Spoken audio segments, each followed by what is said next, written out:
Hey guys, what's going on? Welcome to Arsenal versus Crystal Palace preview. And this is going to be a game that's going to tell you a lot about the two sides.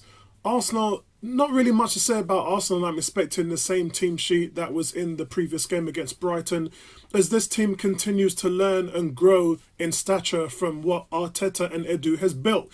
There's going to be no differences in terms of how the team's going to be set up and what their motives are, and obviously their playing style. What we would really like to see is them just grow game in and game out.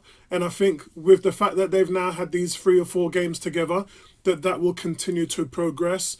And I think looking at the likes of Gabriel coming on strong with his partnership with Ben White, looking to see the renaissance in goal with Aaron Ramsdale, and obviously the midfield building with Sambi and Thomas Partey. The most important thing with that is we know Thomas Partey has scored 2 goals for Ghana last week, and we're looking for him to kind of bring that prowess, offensive force and form back into the Premier League. We know what his I think he's 11 goals now he scored on the international scale. But with Arsenal, he still, to me, seems a little bit timid in his playing style. But towards the end of last year, and obviously now in these last 3 games, we've really seen the Thomas Partey we saw in pre-season, someone who needs to stamp his authority on this team because they're one of the youngest teams, if not the youngest squad actually, in terms of 25 players in the Premier League. So when you have a team which is the average age of under 24 years old, you need somebody like Partey who's 29.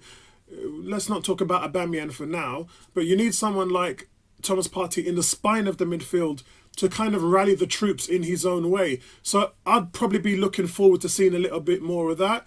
Outside of that, Arsenal don't really have any concerns. We know Xhaka's on long-term injury.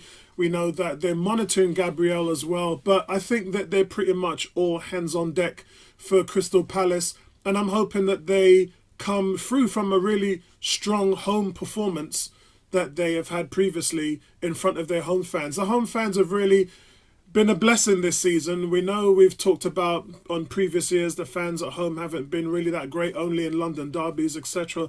But this season the fans have been a lot better in terms of supporting the team, outside of booing them in the Chelsea game, which I'm always going to sort of call them out for that. But the fans have been fantastic in regards to the other games that they play, and I think they'll definitely be a force in this game as well. So this preview is really about Palace. Why are Palace starting to have success? Why have they changed their philosophies? Well, first of all, this isn't the Palace that we've known from the past. They're no longer the old aging stars that we've seen previously before. It's now the breeding ground of a new, younger team. And that younger team will go a long way into giving Patrick Vieira the results that he's always wanted to. In the last 5 or so years, they've only managed to sell 2 players over the value of 5 million. That's how old and aging their team's been. They've taken on a lot of these older players and they've gone through, Pulis, Neil Warnock, Pardew, Sam Allardyce. I mean, they've gone through, they've even had De Boer in charge.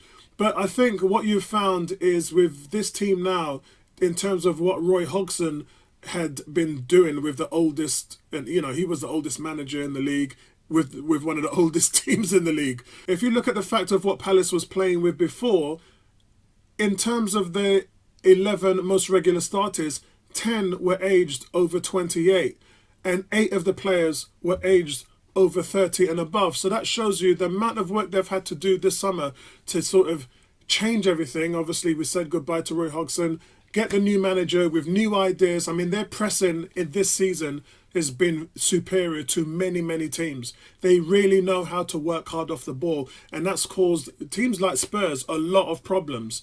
But I think with Arsenal, I think that's the only one weakness that Arsenal will have, but the fact that Arsenal are playing at home would mean they're on the front foot.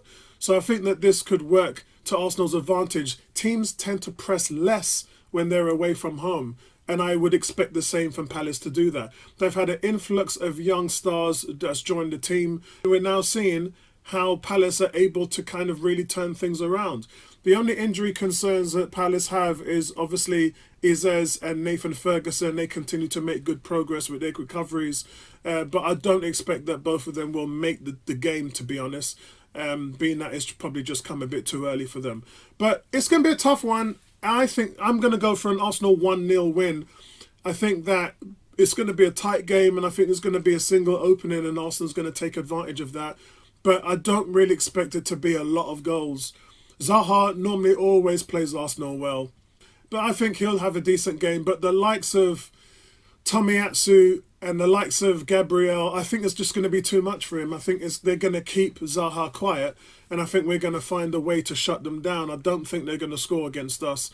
And remember, guys, when you take into consideration that Arsenal, in the last 12 games, going back to the 5-game winning streak, Arsenal have won 8 out of the last 12 games, drawn 1, which was the game last week, and lost the 3 games. And the 3 games they lost was because they had 9 players out due to injuries and COVID. So if you put that into perspective, Arsenal have won 8 out of their last 12 games in competitive Premier League footballs. That's not bad, guys. I know a lot of you are screaming and went into meltdown and pulling your hair out of your head when we were missing those 9 players and Brentford. I mean, look what Brentford are doing now. You kind of wouldn't really blame the result. The fact that you had to go out there with Mikel Arteta and put 5 players under the age of 21 out against Brentford, against Man City and Chelsea, and you've seen the results. You've seen what Brentford have been doing to the likes of Liverpool, how they played yesterday against Chelsea. They're a good team.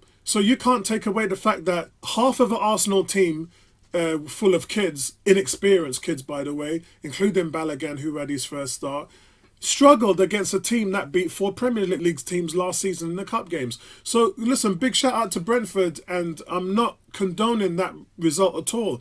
I think the result was what the result was. And Arsenal were obviously playing away at home in the first game as well. So look, take it on the chin, we move on, but I'm going for a 1-0 win tomorrow. Let me know what your thoughts is in the comment section below, and I'll speak to you guys in the next one. Peace out.